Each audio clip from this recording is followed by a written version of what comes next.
Hey, how's it going? This is JD, Minimalist Architect from CARD in Orlando Winter Park, Florida, and I am recording. I guess this is really like my fourth podcast recording, but I've been having fun trying to record podcasts regarding minimalist architecture and minimalist homes. And so today I wrote a little script out. I've been kind of free speaking when I do the podcast, but I wrote some bullet points today about how I think people looking for a minimalist home could benefit from the process and grow and have their life change through it. And so it's funny because I'm recording the podcast, so you'll hear me maybe stop or something if I want to say something different, and the podcast will be edited later, I think. And also, the lights will probably cut off in the middle of this, and I'll have to get up because I think the lights only stay on for like 15 minutes in here. So thank you if you listen. I'd love to hear feedback or questions too. So here we go. I've got my notes here on my awesome Remarkable e-ink pad. If you don't know what that is, look up Remarkable 2. I've been using it for like a year and a half now, and I love it because it's like, it doesn't make me want to get on social media or something when I'm trying to sit down to write.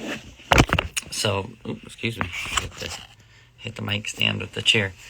Okay, so basically today we're talking about minimalist architecture, and if that's something that's interesting to you, if you're trying to find out if it's something that's interesting to you, I really think that, especially the way our lives are changing and society's changing, that it's going to become more of a relevant and prevalent thing that people are gonna want. So I think it's really for a person who is like wanting a life that's like designed and specifically built, like the way they move through their house and their routine through the day, or the way that they have people come over, and they want to put their life inspiration into the home in a structured way. Obviously, you could decorate any home in a minimalist way, or any space for that matter, or even any detail in your house. A lot of people will upgrade details of their house or closet to be more organized or clean things out. But this is regarding the pursuit to want to have your entire structured built home designed in that way, and that's something that you're wanting. And I think the problem is, or something that a lot of people could run into, is trying to find an architect or someone who's specifically trained or knows the design skills for the things you want. It's a much different set of skills to do a minimalist home. Like, the construction sequence is, this is going to sound weird, but it's typically like we have a set method. It's like ABCD, like slab, then walls. Well, and before slab, there's a bunch of steps, but let's say you do like slab, walls, roof, cover the roof, then you start putting windows in, then you seal the building. Well, in a minimalist home, there's a lot of steps that go forward, then you go back to put in something, and then you go forward again in order to get all those invisible details and everything. And so, the phrase like the ocean, the drop of water is the ocean, and the ocean is the drop of water. Like, the detail in a minimalist home is the whole thing. And so the sequence becomes different. So finding an architect or a design professional who can really understand that process when they're drawing the spaces. The spaces and the framing goes in together totally different. So that's something externally you'll need to find. Now, you'll also be wanting to give your vision into the world, right? So you've had this vision of how you want to live, and maybe it's not a structured vision yet. You just have feelings or things you want to be able to do in your home. And so inside, that's something that you want to get out. And so going through this process of having a minimalist home is one that will allow that to become a reality. And I think that especially today, because you have access anywhere in the world to people. I mean, I work with people that do stuff with me are from all over the world, and it's so amazing. I think you should be able to have that. I get calls for architectural services all the time, and they're almost always for things that, like, if they ever looked at our website or our advertisements, it's not a service we provide. I'll get things for like code enforcement changes, or a bungalow style home or something like that. And I really want, like, for those people, it's like, go find the person who's passionate, who wants to do a bungalow home. For me, I'm passionate about doing a minimalist home for people, a minimalist design. For me, it's like a sculpture that I'm creating for you to live in. And I think each person should be, and really is able to today. Now, I know that the minimalist one, when I've searched for it, is one of the least specific ones that has been supplied. Like, it's very difficult to find a minimalist specific architect. And interestingly enough, I was looking it up. Washington State and Florida are the two number one place, or Washington is number one, Florida is number two places that look for minimalist architects. And I think that's exciting for here, especially for people who live in Florida, since that's where I'm at. But I think everyone should be, and does have access to the ability to get someone who is specifically trained in what they're doing. And I wanted the same thing. Like, I was trained, I've been doing this for 22 years, and I was trained, and it's interesting, if you talk to my wife, I was bugging her since we were like, I think I was 16 or 17 when I met her, about wanting to do this minimalist stuff. And I've just saw what was around me, and I wanted to work on minimalist lifestyle and design. And so I've been training myself. The first thing I did is, my mentor told me, you should build your own minimalist house. So as an architect, I was like, okay, if I'm going to design minimalist houses for people, then I should do it for myself first. So in 2013, my wife and I built our own minimalist home. And then since then, we've done businesses and custom homes that are minimalist. And we've had a lot of good success, good feedback and testimonies from people who say they love living in their minimalist home. And so I understand it, because I've had the transition from living in a typical home, or a non-specific minimalist home, to a minimalist home. Hey, Daniel. And it's a huge difference. And my wife always thought, I'm just going to live in a Mediterranean house. So the fact that now she lives in this minimalist home, and it's been 7 years that we've been there and been designing them for other people, she sees a huge difference too. And I hope to get her on here on a Monday or Tuesday to do this. And we've implemented it, and it's really happy to see people that are like, I never thought I could have this home. I didn't even know what a minimalist home was, and now they're in there, and we're able to provide that for them.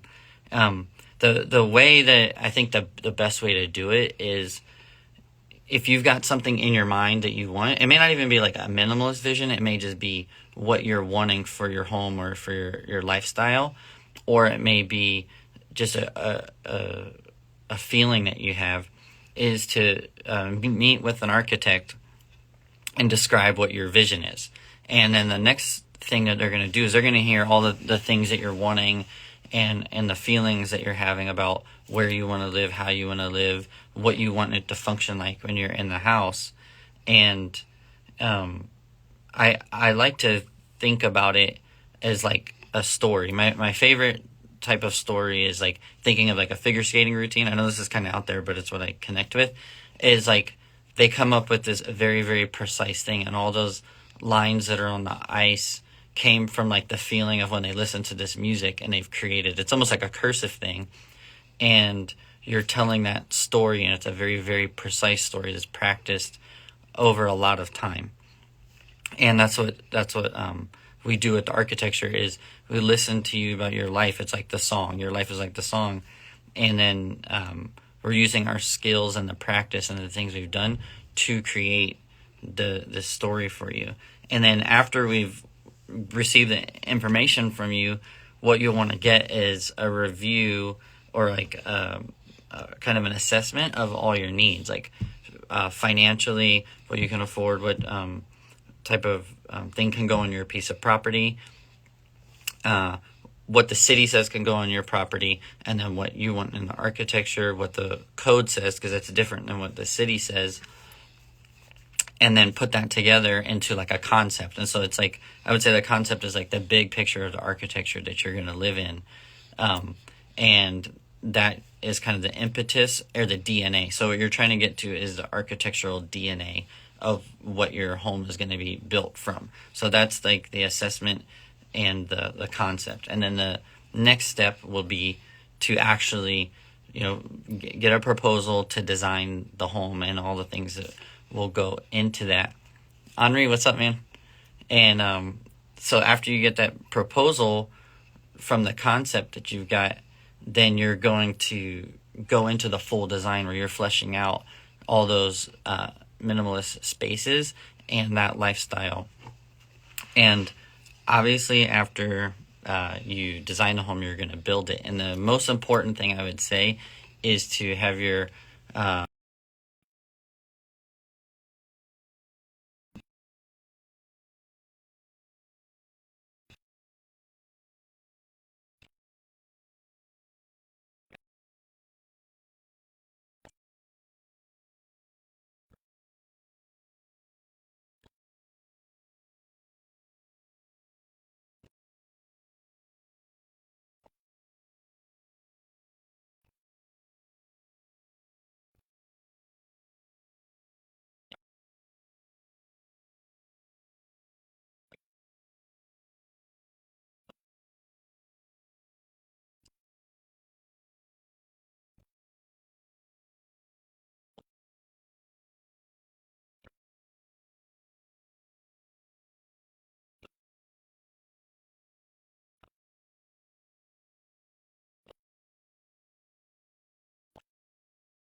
the lights just turned off. Just to make sure you don't have like a wetland that's not able to be mitigated on your property. I had a buddy recently who bought a property and they didn't disclose that there was in fact an Indian graveyard on their property, and so he's been in this huge thing trying to figure out how do you respect that and what do you do. And man, it's funny because now my notes are gone because the lights are out. So you just want to make sure you're on a sure foot with that, and budgetarily wise, you want to assess everything too. So I think the really fantastic thing about designing your own home is that it's a intentional way of living, and intentional spaces, intentional sunrises in your house, or intentional sunsets. We designed our home so that the sunsets on both sides, there's light coming in from both sides. So at the beginning of the day and the end of the day, we have that, magic hour light. Another house, we just did an A-frame that had a full view of glass focusing out westward, so that when they get home from work, the sunset's coming in the A-frame, and there's like a ton of oak trees, and that whole A-frame type space is not an A-frame, it's like a chopped off A-frame called the Betty House. There's a video on our website of it. They get all that light coming in, and their kids, and they have a great room right there, and that's like a gathering area for their family. And when you have that, like, that house is like a sculpture. And Corbusier said that architecture is a machine for living, and I like to think of it, it definitely is. There's a lot of mechanical things in a home and energy efficient things we need to consider, but I like to think of it as a sculpture for living. To me, that adds in that inspirational part of it that I think adds so much more to your life and gives you a story. Like, when people come into your home, you're actually helping tell your family story. One thing I really like is, like, my cousin's town in England. There's like 200 houses, and all the houses are still named. Like, when I write him, I don't write letters anymore, but I used to write him a letter, and it would say Glebe House in Frankton, UK. And so Glebe House is their address. There's no number, and that house was built for that family hundreds of years ago. And that's what we do with, like, the cornerstone. Is we want to do that. And then I got a couple other analogies that I've been thinking through in regards to the architecture. I talked a little bit about how ice skating is like telling a story, and I really like how we do that. And I've been inspired a lot by breakdancing. When I was in, like, late high school, early college, I did breakdancing a lot, and I've always been a fan of it. And I just love how you think you've seen every move, and then you're watching a competition, and someone, does a 1990, like, on their thumbs. I don't know if that's happened yet, but they are switching things up, and they're constantly innovating. And that's how minimalist architecture is. I mean, there's every type of space or gesture in space has probably been done, but when it's combined with your story and those little things, I'm always trying to look for my clients for new materials, new methods of doing things to add into our vocabulary of minimalist architecture. And so that is something you want to put into it, is that little minute detail that makes you go, oh my gosh, what is that? And it sticks with you for a long time. Hi, baby. Henri's and Sarush is on here, and Daniel and a bunch of other people too. And so that breakdancing thing has really inspired me too. And I talked about ice skating a little bit. The other one that I absolutely love, and I'd like to equate minimalist architecture to ballet, because I actually did ballet when I was a kid. My wife's laughing at me right now. I did ballet when I was a kid, and it's so funny because it's actually, I don't want to say boring, but it looks like there's not much going on at times. Definitely there's, like, those big moments. But if you practice it, just that one little thing is practiced for hours. Like, when you see them, like, stepping on their toes across the stage, their body posture and their form, all of that has been practiced and critiqued over years and years and years when we finally see it, and it's something we pay to go watch. And it's the same thing with minimalist architecture. You're not just covering things up or just going one step, moving on to the next step. It's a carefully curated set and way of doing things. And so I just draw a lot of inspiration from that, from the mentality of the ballet dancer as well. So again, thanks for listening on here and on the computer. I don't know if you guys can see my little setup here. This is like this Mac, my notebook, and I put a light on because it just looks more fun with the, like, studio light. But yeah, like I said, if that's something that you're interested in and you're looking for property, I can provide you with that spreadsheet that we use. And if you own a property and you want us to look at it and you're interested in a minimalist home, that's something we do too. And just thank you so much for listening. Some of you on your lunch hour, and whoever's listening when this is actually on the podcast, thank you for that. And I appreciate your time. Thank you. I don't know how to stop. I just hit X. Peace out, y'all.